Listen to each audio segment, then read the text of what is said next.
we are here for our 20th episode. 20. Baby, be cool for one more episode. That sounded like like you're about to start singing a song. Baby, go back. That kind of stuff. Yeah. Baby, be cool. Yeah, we're trying to coax Emily's baby to just be cool for just one more episode because she's having a little tap dancing competition or something right now. Yeah, she's in there pushing on everything she can push on, so it's really fun.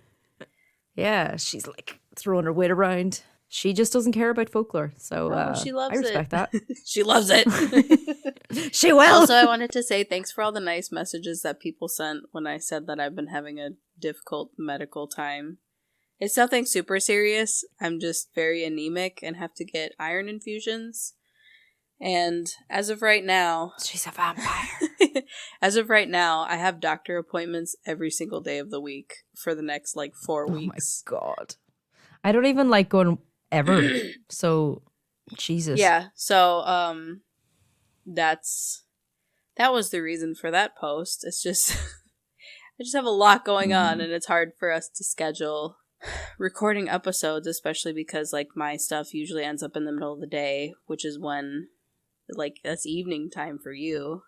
We figured 20 was a good one to round us off for a season. It's not the forever ending, but it's the end of season 1. Yes. 20 episodes. Although we were just saying before we started recording that we actually have recorded 22 episodes because we had to re-record 2 of them. So they're not supposed to know. Yeah, it was so seamless. I'm sure none of you knew. I'm pretty sure we mentioned it in at least one of them. Yeah, we probably said something about it. It was fine. We re-recorded. We got it out. Everything was good. Yeah. Also, sorry to anybody who got excited when I uploaded our little episode trailer. But that was just something that I needed to do. You have to put it on the timeline. I felt bad because I checked the listens and loads of people had clicked into it. And I was like, oh no, they're going to be so disappointed. It's only 2 minutes. Yeah, it's a 2-minute trailer, but at least I know if we ever upload on a Sunday night, my time, that people are around to listen. So yeah, I love the trailer. That was fun. Yeah, it made me weirdly nostalgic. I know, me too. I was just like, aw, look at all the stuff we've done. Yeah, all the stuff that we've talked about. I could not for the life of me find those Krampus clips where we had the guitar. That took me the longest to find. I was like, I know it's in the Krampus episode. And here was me just speed listening to the whole episode. Oh my goodness. But Jesus, get to the point, girls. So now I know what it's like to be a listener. Maybe going into season 2, we'll try to tighten it up a little bit. Keep it concise. Unless you guys like the ramblings, then let us know. Yeah, let us know. Actually, right on the top of the episode, we have... Emily was posting about it on our Instagram, but we have been updating some of our social medias and creating accounts. So there's a link tree on our Instagram and also on our Facebook. I'm a little bit more active on Facebook now. Emily does not partake in Facebook because she is sensible. I wish I could get out of it, but I have too many accounts for different things over there, so I have to stay. Yeah, we have a link tree and it's got links to our social medias, our Discord. We're still trying to get our TikTok back. TikTok is useless. I firmly believe they have a 15-year-old running their customer support because they keep sending back smiley faces, and I'm like, stop sending smiley faces, I'm mad. You're like, I'm very serious right now. Yeah. What if somebody tries to impersonate us? Somebody is going to try to be Rowan and Pine. I know it. So yeah, we're on Reddit, we're on Discord, we have a Reddit community, various little things going on. I also made a Facebook group, but that's literally just a placeholder right now. If anybody wants to start engaging, you can mosey on over there. I'll accept you. I don't care. As long as you're not horrible. Yeah. And yeah, go check us out. I'll also put the link tree in the description of this episode as well. Perfect. So that you can go find us and keep up with us during our hiatus. Because episode 20 will be the last one for a while. I don't want to give us a timeline of when we're going to be back. But it's definitely going to be a few months anyway. Yeah. I would say at least probably June. Mm-hmm. That would be my estimate. But I mean, that works out fine because that's when we started. Aww, that's crazy. We've almost done this for a year. Yeah. Wow. And you went from trying to make the baby happen to the baby actually happening. Yeah. All in the space of this podcast. To the baby's trying to currently interrupt recording. Yeah, when we next start recording, maybe you guys might hear her crying in the background. So yeah. Oh my goodness. It will be crazy.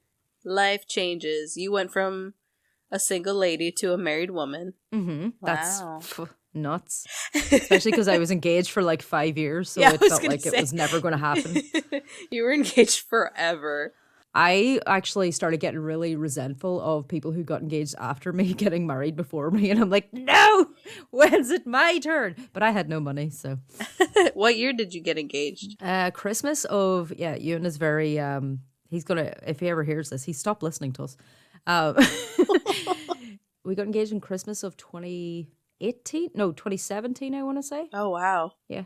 And then we were originally aiming for 2020, and then we all know what happened there. Yep. And then 2020, we were like, shit, we're not going to be able to afford this anyway. So we had postponed to 2021. And then we postponed again to 2022 because our venue got taken away from us and was bought by an American golfer. Oh, that's right. Oh, my goodness. Mm-hmm. Well, I also hate to say that I was one of the people who got engaged and married after you. Yeah, but it's fine. I wasn't playing any games. I was like, because we wanted to start having kids, and I don't think his family would have been happy had we done that unmarried. Oh, yeah, my family would be the same. Good old Catholics. You gotta do things in the right order. Yeah, although we live together, so it's whatever. Yeah, or as I was saying to Ewan, like, because he was on about, oh, we could like get a house together before we get married. Like, let's just put the money in the house. And I was like, no. Wedding first, then house. Yeah. Then maybe babies. Yeah. So a house is probably next for you guys. Season 2, Neve gets a house. Yeah, season 2, Neve is crying and stress eating from trying to move house probably. So look forward to that. We'll be here for it. Yeah, and maybe it'll be haunted and I'll get way more content out of it. That would be cool. Anyway, Emily. Anywho. You're closing us out for the season. Yes. What are we talking about today? We also didn't introduce ourselves. They should know by now. Yes, that's true. My name is Neve. My name is Emily. And this is Rowan Pine.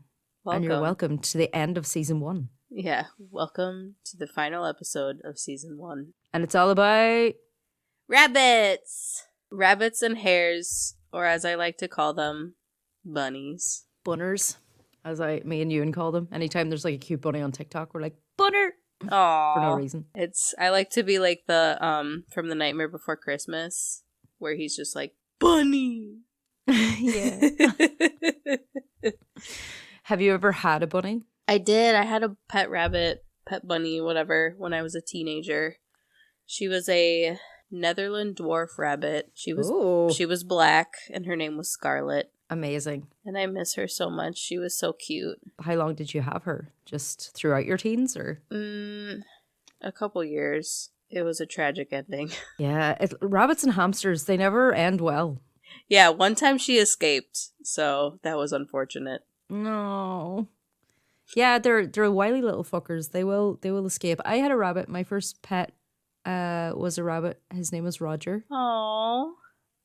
He was brown and white and had floppy ears. And he used to, so my brother used to get, our school bus wouldn't drive like right up to our house, but it would like stop at the end of the lane. Mm-hmm. And when Roger heard my brother's school bus, used to like get out, used to actually escape and run across the fields down to meet my brother off the bus. Oh, yeah. Oh, I love Roger. Yeah, but he also used to escape a lot, and he picked up an STI off the wild rabbits, and then went blind. And goodness. We had to have him put to sleep. Oh, but poor baby. Yeah. Oh no, did we have him put to sleep? No, we didn't. No, because I think I was like 4 or 5. I freaked out at the prospect of him being put to sleep. So my parents were like, "He's not going to last much longer anyway." So I think he lasted like 2 more days. So he didn't suffer for much longer. Poor little guy. But yeah, R.I.P. Roger. R.I.P. Do you know the difference between a rabbit and a hare? I don't know the difference, but I know that they're not related genetically. They're like two different genuses, sizes. I don't know the plural of genus. Geni? Geni? Yeah, I don't know either. Geni, maybe. Or is it genus? Family tree. Yeah. They're two different family trees. Different branches on the tree. Okay. Or something. Explain. Well, Merriam-Webster says that the difference between rabbits and hares is that hares are distinguished from rabbits by their larger size, longer ears, and longer hind legs. Hares also tend to live alone or in pairs in above-ground nests, while rabbits often live together in groups of up to 20 in underground tunnels known as warrens. Aw, cuties. I like rabbits better. For some reason, same. For some reason, the whole nest thing, I don't like that. I don't like that they're called nests. Why? I don't know. Aren't nests cute to you? I think nests are cute. Not when it's mammals. I don't know why. You're like, birds? Fine. Birds, fine. Wasps, no. Oh, yeah, no. Not wasps. Hares, no. Oh. Maybe it's because, like, nests are, like, you always hear about, like, nests of vampires and stuff. It just seems ominous. I don't know. I can't explain it. The more that you talk about it, the more I'm just like, yeah, interesting. It is a little... Like, sure, Nave. No, it's like, the more you're like, oh, like nests, vampires, I'm like, oh, yeah. That is a little upsetting. I don't know if that's the right word. So they usually live in pairs or alone? Yes. Oh, but then rabbits have the little tunnel system thing. And they have a giant family, apparently. Nice. And as many people know, but not everybody, the year 2023 is the year of the rabbit in the Chinese calendar. Did you know that? Oh, cute. Did you know it was the year of the rabbit? I did not know it was the year of the rabbit. For people who know me, know that I'm like obsessed with bunnies and rabbits and stuff like that. My husband won't let me get one, which is very upsetting. And I might have to put a poll on our Instagram and be like, if this gets X amount of likes, I'm forcing him to give me a bunny. I also have your little bunny bag that you made. The pouches. 2 years back. It was, when I had Invisalign, it was my Invisalign pouch, and now I refer to it as my hygiene pouch. So in my handbag, it's where I keep my sanitizer and my wipes and chapstick and all of that kind of stuff. Nice. And I think of you every time I open it. Aw, you should call it your hygiene nest. Oh my God. Gross. Okay, anywho. So yeah, I was just talking about how the year 2023 is the year of the rabbit, which is super cool since I'm having my first child in the year of the rabbit. When it comes to yin and yang, the rabbit is yin. Yin is the dark side of the two. It is the internal energy that is dark, feminine, and still. Oh, I like that. So do That's I. 3 things I like. Dark, feminine, and still? Yeah. I like anything that involves me lying down horizontally. And no noise. Yes. In Chinese culture, rabbits represent the moon. Some say it's because of the rabbit's pure characteristics, and others say that it's because of when you look at the moon, the shadows on the craters on the moon look like a rabbit. Have you ever noticed that? No, I'm thinking of like the man in the moon. Like I've definitely seen the man in the moon. Yeah. But I'll be looking for rabbits now. Yeah, it looks like a bunny kind of like jumping. The whole like rabbits and celestial and all, it just reminds me so much of your art, like your art style, like the whole thing. Yeah, it all ties in so well. What's super funny, not funny, not like haha funny, was when I was doing this research. I've never really sat down and researched like rabbits and hares and bunnies and stuff like that. But when I was like reading all of this stuff, I'm like intuitively like this is just like the stuff that I've made. Like rabbits and moons and celestial things. And yeah. So that was like super cool. So I'm like, after doing this research, I'm like even more into rabbits and moons and all that stuff. I'm just like, yes. Yeah, and you have like a theme now, like a solid thing that you can like nail it down and be like, that's my thing. Right. I have a quote here. To outsiders, the rabbit's kindness may make them seem soft and weak. In truth, the rabbit's quiet personality hides their confidence and strength. They are steadily moving towards their goal, no matter what negativity the others give them. With their good reasoning skills and attention to detail, they make great scholars. They are socializers with an attractive aura. However, they find it hard to open up to others and often turn to escapism. A plain and routine life is not their style. Though conservative and careful in their actions, they need surprises every so often to spice things up. Okay. What? First of all, Capricorn vibes. Sea goat. It's more like a rabbit. Definitely. That sounds like us. I know. I was like, this sounds like Yeah. me. That's crazy. Historically, rabbits have a lot of connections with the moon. In Greek mythology, a rabbit is the messenger for the Greek goddess Artemis. Artemis is the goddess of the hunt and protector of wild animals. The rabbit delivers messages to Artemis under the moonlight, which gives the rabbit the ability to move back and forth between the human realm and the realm of the gods. Cute. In China, they see the dark spots on the moon as a hare with a mortar and pestle, in which the rabbit mixes an elixir for immortality. The hare is a messenger of a female moon deity and the guardian of all wild animals. In Chinese folklore, there are stories told in which female hares conceive without male rabbits, and they do so by the touch of the full moon's light, crossing water by moonlight, or by licking moonlight from a male hare's fur. Oh. Yeah, I was like, oh, hey, she don't need no man. Also me. Just kidding. I did IVF. I didn't need a man. No, I did. He had input. Yeah.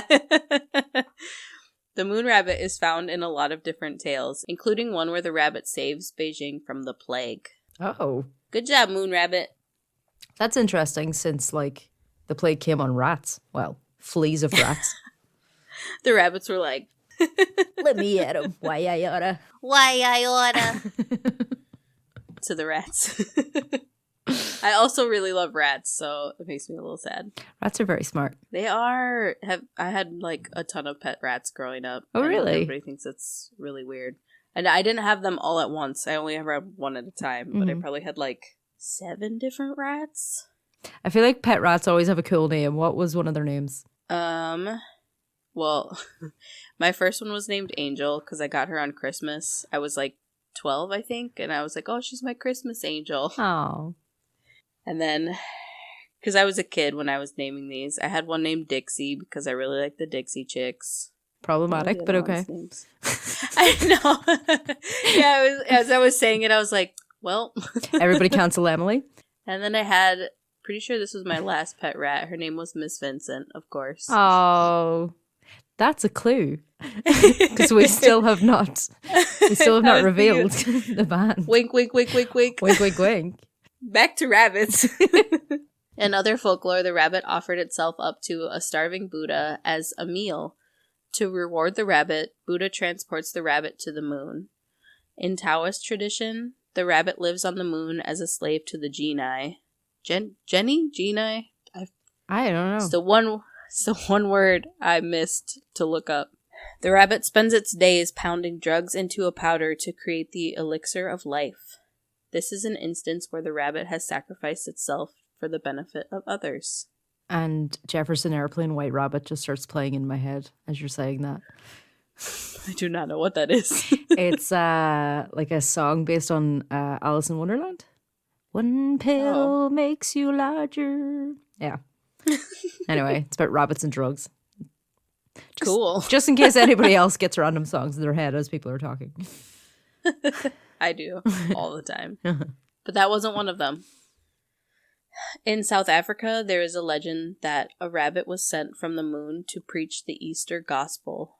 The rabbit is instructed to say something to the effect of, like, as I die and rise to life again, so you also die and rise to life again. As you may have guessed, the hare says, like as I die and do not rise again, so you shall also die and not rise again. When the rabbit returns to the moon and tells the moon what it did, the moon gets so mad that it splits the rabbit's lip, which has stayed that way ever since. Oh, it's how they have that little bunny face. Pow! Right in the kissa. Right in the kissa. Rabbits are said to symbolize abundance, fertility, creativity, and intuition. All things that I also like. Mm-hmm. Abundance.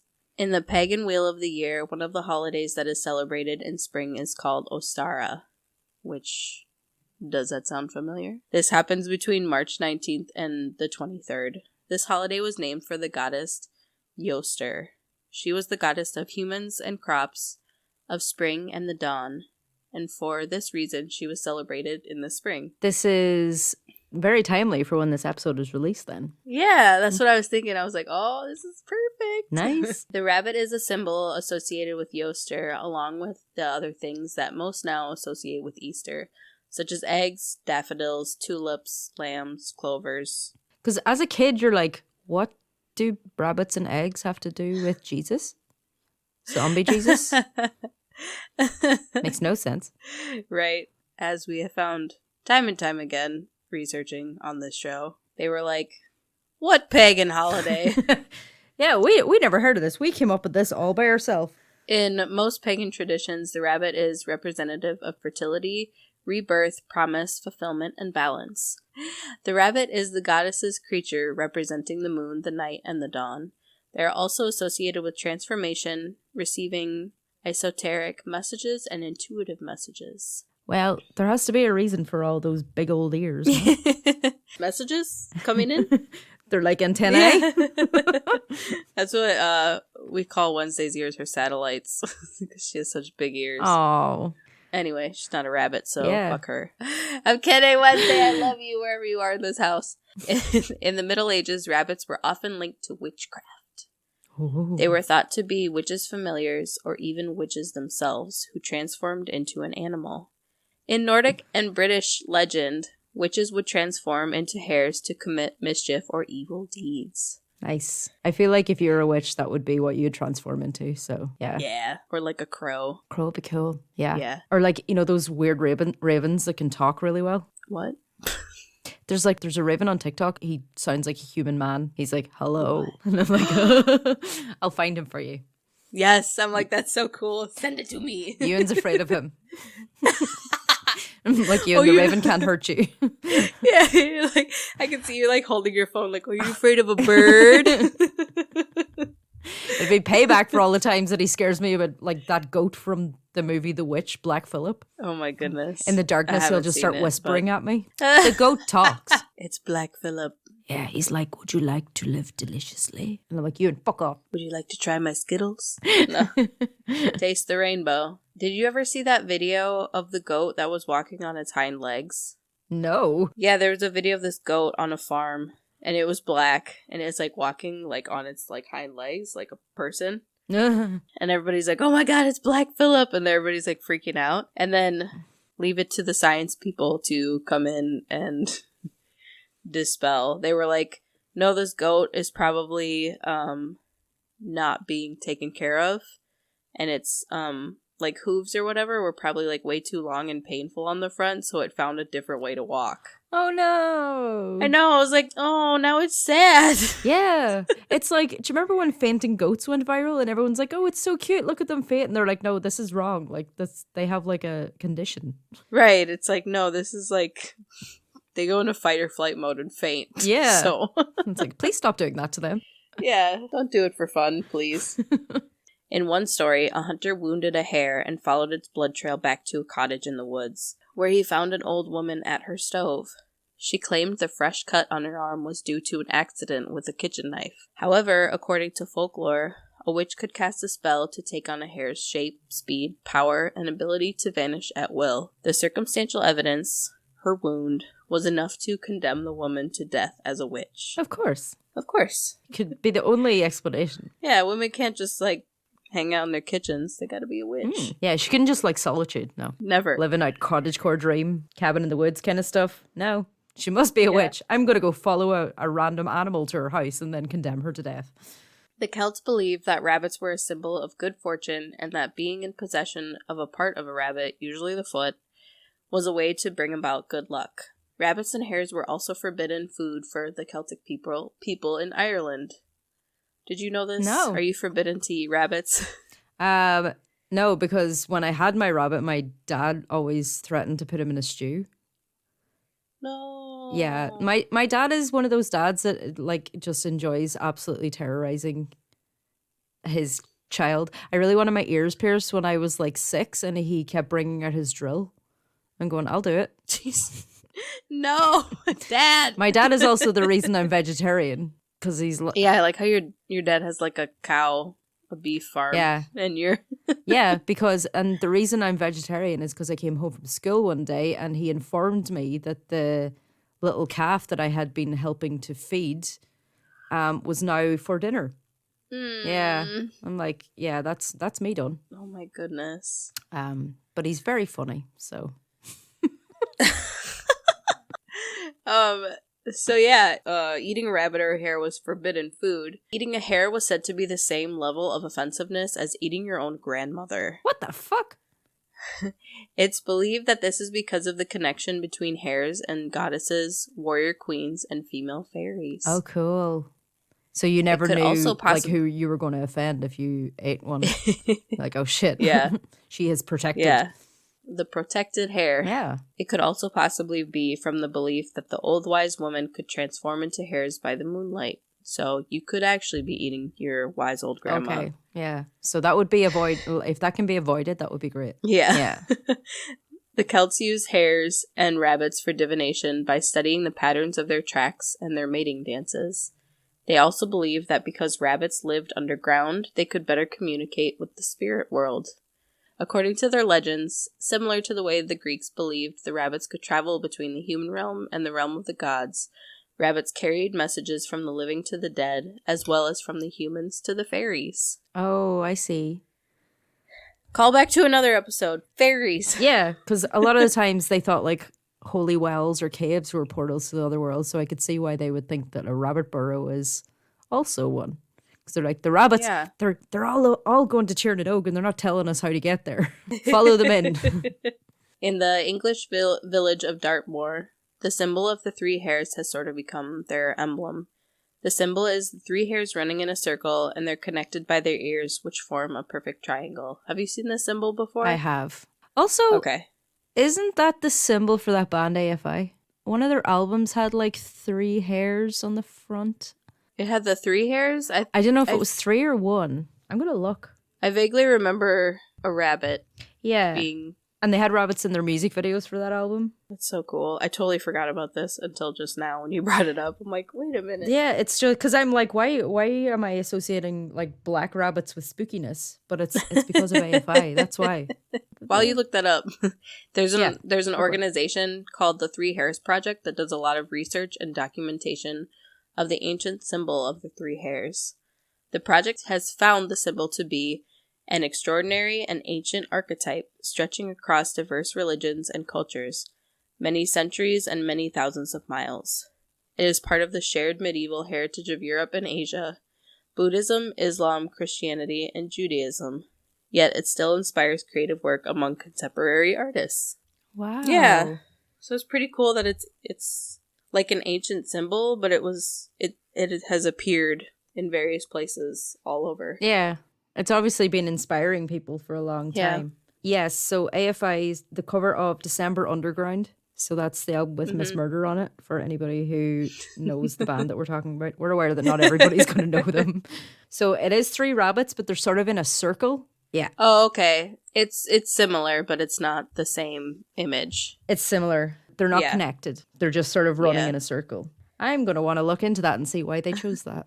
Because I don't know. What's the reason? Anyway. The Three Hares Project points out that hares are contradictory, paradoxical creatures, symbols of both cleverness and foolishness, of femininity and androgyny, of cowardice and courage, of rampant sexuality and virginal purity. So that's really multifaceted there, isn't it? They are very, like, dichotomous. It's just like, yeah, the rabbit represents this and also this. The rabbit is associated with spring due to the rabbit's fertility. A female rabbit can bear a new litter every 28 days, and this is connected. Oh, Jesus. And this is connected in mythology with the lunar cycle. Isn't that insane? Oh, yeah. 28 days. No wonder the whole breed like rabbits thing. That's not even a cliche. That's just true. It is factual. No wonder the Irish loved them so much. Catholics. I can say that because I am Irish, by the way. Well, you grew up Catholic, correct? Yeah. Just in case anybody, this is their first episode, and they're like, fucking hell, she's really... In case you didn't pick up by my accent, I'm actually Irish Catholic. Brought up that way. I'm not just being hateful. In the spring is, the time when people plant seeds in their garden and hope that they will grow into fruitful plants. They hope their garden is as fertile as a rabbit. So that's why it's kind of like a symbol of spring. In European history, the rabbit and hare are used somewhat interchangeably. What we in the U.S. call the Easter Bunny has been well known in Europe as the Easter hare. In the 1600s in Germany, the hare was a representation of Easter, with children hunting for eggs left by the Easter hare, similarly to how children do in the U.S. today. Is that a thing in Ireland too? My family didn't do it. My parents didn't do it, but I know that maybe say my cousin's kids. Okay. Like my cousins would do it for their kids, so it's like sort of the next generation. Yeah. Like Gen Z probably would have grown up with that. Okay. And there's a lot more sort of public Easter egg hunts and stuff like that. Yeah, than there would have been when I was little. It was interesting because the research kept being like, oh, like how it happens in the U.S. And I was like, does this not happen in other places? Yeah, not really. I feel like it's like we talked about with Halloween. Mm-hmm. It's become a little bit more Americanized because we grow up seeing it in movies from America and TV shows. So obviously, like a kid is going to see like a kid getting Easter, like hunting for Easter eggs. Yeah. And they're going to be like, I want to do that. Right. Obviously. But is it right that, do you guys do the whole chocolate egg thing? Like you have so every Easter, whatever like our big chocolate bars are, like say a Mars bar, you'll get like an Easter egg that's like a little bit smaller than your head, made out of chocolate, and then like 2 Mars bars in a box. Is that a thing there? I don't think so. We more have we have chocolate bunnies and stuff like that. Yeah, because we do, Lindor, like Lindt, Mm-hmm. that like Swiss chocolate here. They do like the bunnies, and then at Christmas they're reindeer. Yeah, it was only like lately that like somebody was saying that like in America you guys don't really do the Easter eggs thing. Yeah, no, I don't. Not that I know of. At least I never did that, but I don't think I know anybody who did that either. It's a huge thing here because we were always like made do Lent, where you would have to give up something for 6 weeks. So then at the end of it, you just gorge on chocolate. I think at one point, I remember counting the Easter eggs that I gotten from friends and family, and I think I had 15 of them. Oh my goodness. Yeah, 15 chocolate eggs, and it only took me a week to get through them. That's perfect. That's insane. That is crazy. Yeah. In England, around the same time, there are texts that mention the Easter hare and Easter. Oh my god! Just when you say Easter hare, it just makes me think of when you see those ladies going to church with serious hair. It's my Easter hair. And there's also a hare in their hair. Yeah, and some sort of actual nest as well. So. In England, around the same time, there are texts that mention the Easter hare and eating the hare meat for Easter, which is very upsetting. Eating the meat of the hare is said to be a way to scare off witches at Easter. In a lot of Northern Europe folklore, it was believed that witches would take on the form of a hare to cause mischief, such as stealing milk from neighbors' cows or to suck the life energy out of others. That's a big extreme from one end to the other. Right. Steal some milk, suck out your life force, Also reminding me of the Yule Lads. Feeling frisky. Yes. Those little milk and spoon thieves. Licking some plates, sniffing doorways. Sorry. It's okay. There are a handful of European rituals that are celebrated around Easter in an attempt to banish the winter witches. In Germany, there is a celebration called Osterfeuer, also known as the Easter Fire, which is a celebration with large bonfires meant to scare away witches. The popular folklore in Sweden says that around Easter, witches fly away on their broomsticks to feast and party with the devil on the island of Blåkulla? It's spelled like Blackula, which is hilarious. But it's pronounced like Blåkulla in the Baltic Sea. The Easter fires, I think, was a big thing here because I think St. Patrick, one of his miracles is he passed through an Easter fire. Interesting. Easter and fire, apparently. Yeah. Burn the witches, like always. Mm-hmm. Throughout history, the rabbit or hare have had interesting ritual or religious roles. During the Neolithic Age in Europe, hares were given ritual burials alongside humans. Oh, just like cats in Egypt. Yeah. I'm like, bury a rabbit next to me. I would love that. This has been interpreted as a religious ritual with the belief that the hares symbolize rebirth. Yeah, so that it was like a way of saying like this person's not dead forever. Yeah. That's sadly sweet. Yeah, I thought it was really cool. Through the Renaissance, the Greeks used rabbits as a symbol of sexuality. The Virgin Mary is often seen depicted with a white rabbit to symbolize her overcoming sexual temptation. If we're Greek, if there's something to be made sexy, we're going to make it sexy. That's what I've learned in these 20 episodes. If it can be made sexy, the Greeks will do it. Making it sexy, but also not at the same time because it's to symbolize her overcoming sexual temptation, which is weird. Maybe they think that she'll find the rabbit sexy. Who knows? In Native American folklore, the Menominee and Algonquin believe in the Great Hare, also known as Michabo. Michabo? I looked up pronunciation. There was no audio pronunciation. It was just phonetics. Also, a sadly recurring theme on this podcast is if it's an indigenous tribe's language, there's not going to be any representation or explanations on how to pronounce it on the internet. I'm going to say Mychabo. So that's the Great Hare. Mychabo is known as the supreme deity, creator of the human race. Spirit of the eastern light, dispeller of darkness, lord of winds, prince of air. His voice was thunder, his weapon was lightning. Michabo's grandmother was the moon, and his father was the west wind, and his mother was the virgin of the dawn. Born fully grown and mighty in strength, Michabo had all the knowledge possible to obtain a characteristic of sun deities. Wow. What a title. Yeah. Holy shit. The Great Hare. That's like some Daenerys Stormborn, breaker of chains, mother of dragons shit. Wow. That's really impressive. In a lot of other folklore, the hare is known as a trickster, differing from the rabbit.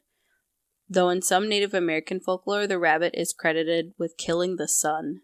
In some other Native American folklore, this credit is given to the raven, who is also a trickster.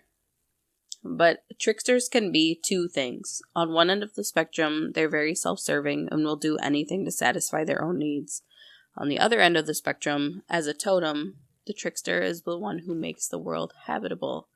This is done by getting rid of monsters or using self-sacrifice to provide mankind with something to help them in their social progression.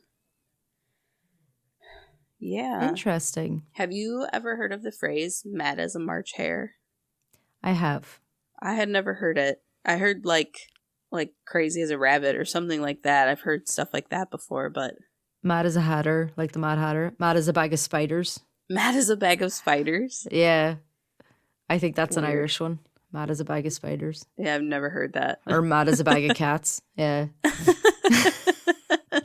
One of my favorite phrases is trying to herd cats. Yeah. It's just so funny. Yeah. Because then I always picture somebody trying to herd cats and it cracks me up. But so yeah, the phrase mad as a March hare is because that in March rabbits start to act wild because it's the beginning of their mating season. Oh yeah, buck wild. Have you ever seen them when they're running around and jumping and just acting crazy? Mm-hmm. Spring break. Woo! Where the ladies at? Where them hoes at? Oh no. I have a list here of how rabbits are used in magic. They are used in fertility rituals. For example, you could put a rabbit pelt underneath your bed to bring fertility and abundance to your sexual activity. What? Fur would not make me want to get down. Just saying. You wouldn't see it though.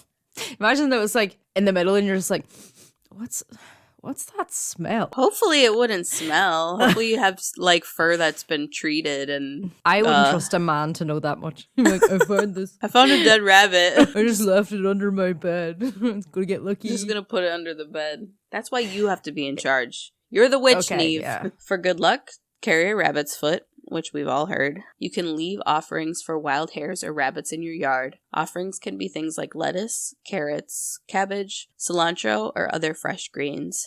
In some magic traditions, the rabbit is associated with the deities of spring. Oh. Small rabbit fact that I know. Rabbits actually don't like carrots that much. It's a misconception from Bugs Bunny because when Bugs Bunny came out, the very first cartoon featuring him, he does that thing where he's leaning up against a door and he chews and he's what's up, dog?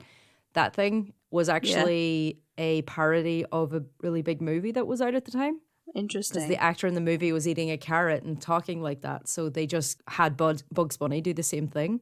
And then it was like a recurring thing. And then it became a part of pop culture that rabbits love carrots so much. It's just the way things go. It just shows that like when, say, one generation sort of dies out or the next generation doesn't really understand a reference, that the reference can be taken completely out of context and right, and completely misconstrued. Yeah, like I think rabbits definitely will eat carrots. Yeah. But I know it's not like their favorite. Like they really do like greens and stuff like that. If you really want to please the rabbits, pass on the carrots, throw out some greens for them. Yeah. I know they really, really like cilantro, so. Nice. They don't have that gene that makes it taste like soap, so. Wouldn't that be so funny? Also, cilantro is coriander. I'm doing the translation this week. In Europe, in Europe it's coriander. That's so funny because here, cilantro is the leaf and then coriander is the seed. Oh, interesting. Mm-hmm. But I found out the hard way. If you're reading a recipe from like anywhere in Europe and it says coriander, use cilantro. Mm-hmm. Yes. Back to rabbits and hares. Rabbits and hares are able to act quickly when in danger. You can add some of their fur to a witch bottle for protection magic. A witch bottle is a magical tool that has been reported in use for centuries. In early times, the bottle was designed as a way to protect oneself from malicious witchcraft and sorcery. The witch bottle was usually made of pottery or glass and included sharp objects such as pins and bent nails. I've seen these. Yeah, they're cool. Yeah, I've seen people like move into a new house and they'll find one buried in their garden. And you're like, oh no. What? Somebody was being like targeted in this house and they had to bury a witch bottle to protect themselves. Interesting. That's so interesting. Mm-hmm. I would love to find one. Yeah, I'd be like, ooh, this is cool. Yeah. The people who lived in our house before us were just filthy animals, so... It's just trash. I don't think I'd be finding any. Yeah, there was so much garbage in this yard when we moved in. It was really depressing. Oh no. In some legends or folklore, the rabbit is the messenger of the underworld. If you happen to be doing a meditation that involves you traveling to the underworld, you should call upon the rabbit to be your guide. Cool. Yeah. And then I wanted to finish this off with a little children's poem by Walter de la Mare. In the black fur of a field, I saw an old witch hare this night, and she cocked a lissom ear, and she eyed the moon so bright, and she nibbled of the green, and I whispered, "Witch hare!" Away like a ghostie over the field, she fled and left the moonlight there. Oh. Happy 20th episode, everyone! Thank you so much for listening to all of these episodes, and if anybody dropped in on our Instagram lives or... if you did anything, if you shared an episode to your social media, if you invited somebody to like our page, if you did anything to help us along, thank you so much. Yeah, if you recommended this podcast to anybody, we appreciate it. Keep doing it, please. Yeah, please keep doing it. We'd love to have even more of you listening to us for season 2. Yeah. And like we said at the top of the show, we'll have our Linktree linked in the description. So if you want to keep up with us and see when you can expect more episodes, we'll have it all updated there. And we'll try to keep updates going even in between seasons, so that we're not just leaving everybody in the dark. Yeah. Maybe some teasers we might do. Maybe we could do an Instagram live or something like that. Mm-hmm. We still owe Elaine me teaching you how to fold an origami cat. Oh yes, actually, for my birthday, I can't move it because my microphone is resting on it. But she bought me origami paper for my birthday. Oh, that's so nice. Yeah, so we can have a go with that, and I think it actually has the little characters printed on it, so it can actually show you, like, you can see exactly where to fold. So it's literally idiot proof, which I need. Perfect. Yeah. Oh, and also thank you to everybody who contributed to our Ghost Stories episode and sent us like content that we can use, or if you suggested a story or a topic to us, like, please keep those coming. That's great. We love that, especially if it's something that you really want to hear about and you don't know of any other podcasts that have covered it before. Because we want to be different. Yeah, we don't want to do the things that everybody else does. Not because we're assholes. I just think it's more interesting to find out stuff that hasn't been, like, beaten to death. Yes, exactly. Like how true crime podcasts are like, today we're talking about Jeffrey Dahmer. It's like, good for you. Everybody else has spoken about this person. Yeah. Do you have new information? No. Are you Jeffrey Dahmer? Then I don't care. Give me new content. I have been Neve. And I'm Emily. And fuck yeah, folklore. Fuck yeah, folklore. Thank you so much for listening on our season 1. Next time we record, I will probably have a child on the outside.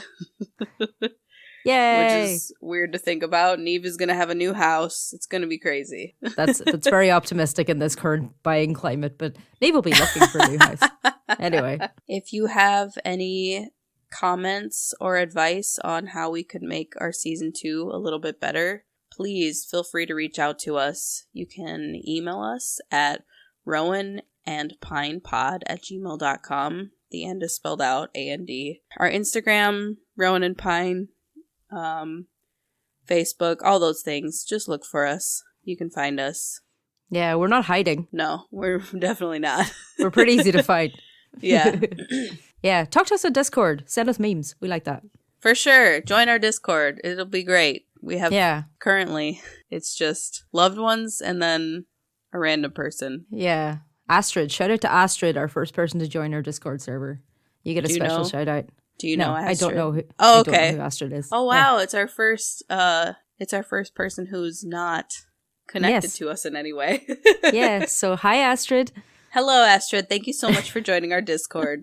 We will see you when we see you. We will see you for season 2. Yes, that was way better. Bye, everybody. Bye.